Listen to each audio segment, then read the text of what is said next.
ত্রয়োদশ জাতীয় সংসদ নির্বাচনের জন্য দলীয় প্রস্তুতি সম্পন্ন করেছে বাংলাদেশ জামায়াতে ইসলামী। ইতোমধ্যে ৩০০ আসনের প্রাথমিক প্রার্থী তালিকা চূড়ান্ত করেছে দলটি। সম্ভাব্য প্রার্থীরা তাদের নিজ নিজ আসনে সভা সমাবেশ ও গণসংযোগ করে ভোটারদের কাছে যাওয়া শুরু করেছেন, জানিয়েছেন জামায়াতের সহকারী সেক্রেটারি জেনারেল হামিদুর রহমান আজাদ।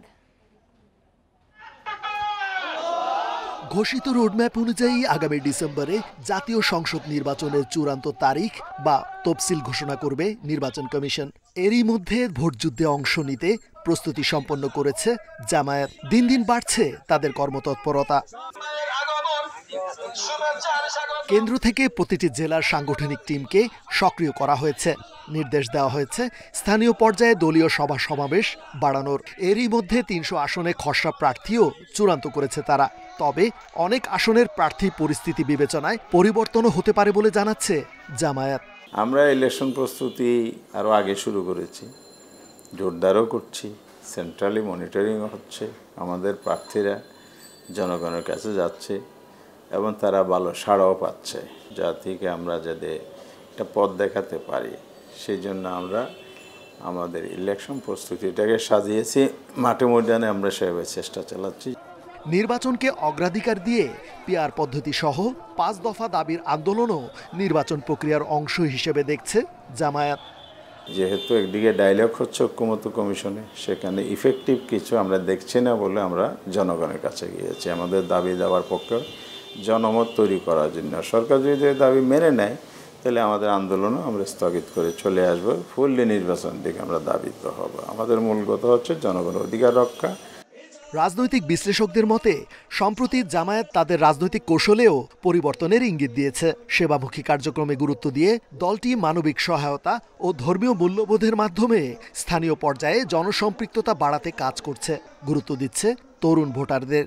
সংখ্যালঘু সম্প্রদায়ের সাথে তাদের যে ওঠা বসা বা তাদের যে কানেকশন বা তাদের যে একটা সোশ্যালাইজেশন, এটার মধ্য দিয়ে কিন্তু নতুন কিছু ইঙ্গিত তো অবশ্যই দিচ্ছে। ৩০০ আসনের ক্যান্ডিডেটস ডিক্লেয়ার করেছে এবং আবার পাশাপাশি তারা পিআরের দাবিতে কর্মসূচি ঘোষণা করে। এক্ষেত্রে আমি বলবো যে জামাতের একটি কৌশলী ভূমিকা এখানে আছে। গত বছরের ডিসেম্বরে সারা দেশে প্রতিটি আসনে প্রথম পর্যায়ের জরিপ করেছে জামায়াত। ওই জরিপের ভিত্তিতেই ঠিক হচ্ছে দলটির নির্বাচনের রূপরেখা। রেজওয়ানুল হক, ইন্ডিপেন্ডেন্ট নিউজ, ঢাকা।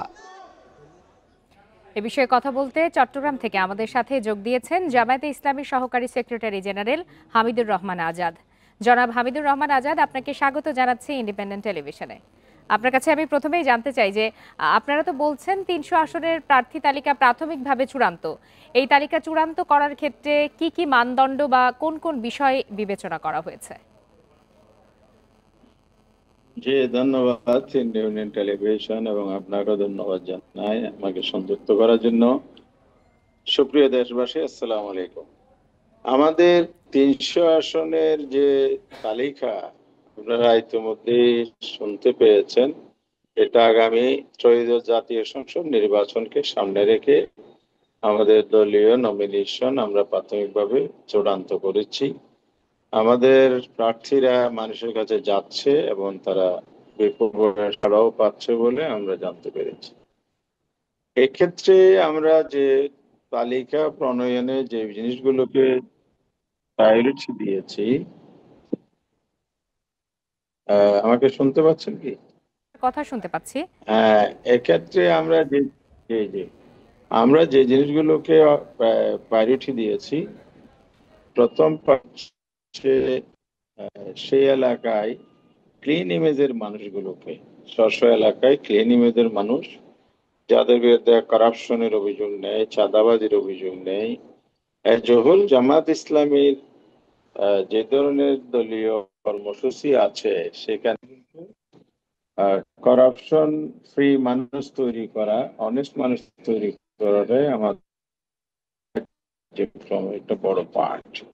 সেই হিসাবে আমরা আমাদের দলের মধ্যে যারা একদিকে জনসম্পৃক্ত, জনবান্ধব, জনপ্রিয়, জনকল্যাণমূলক কাজে যারা ভূমিকা রেখে আসছে, মানুষের অ্যাকসেপ্টেন্স আছে, আর যারা সততার মানদণ্ড উত্তীর্ণ, এডুকেটেড, শিক্ষার মানদণ্ড উত্তীর্ণ, সবচেয়ে বড় কথা হলো এলাকার উন্নয়নে যারা ভূমিকা রাখতে সক্ষম, যাদের ভিশন আছে, চিন্তা আছে, পরিকল্পনা আছে, এলাকার মানুষের সমস্যা সমাধানে ভূমিকা রাখার অতীতে বিভিন্ন কন্ট্রিবিউশন আছে, সেগুলোকে আমরা প্রাধান্য দিয়েছি।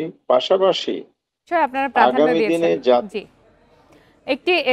একটি বিষয় জানতে চাই যে আপনাদের প্রার্থীরা তো এরই মধ্যে গণসংযোগ শুরু করেছেন বা সীমিত আকারে মানুষের কাছে যাচ্ছেন। আপনাদের কি আগামীতে কোনো ধরনের জোটবদ্ধভাবে বা সম্মিলিতভাবে নির্বাচন করার আর কোনো আগ্রহ নেই?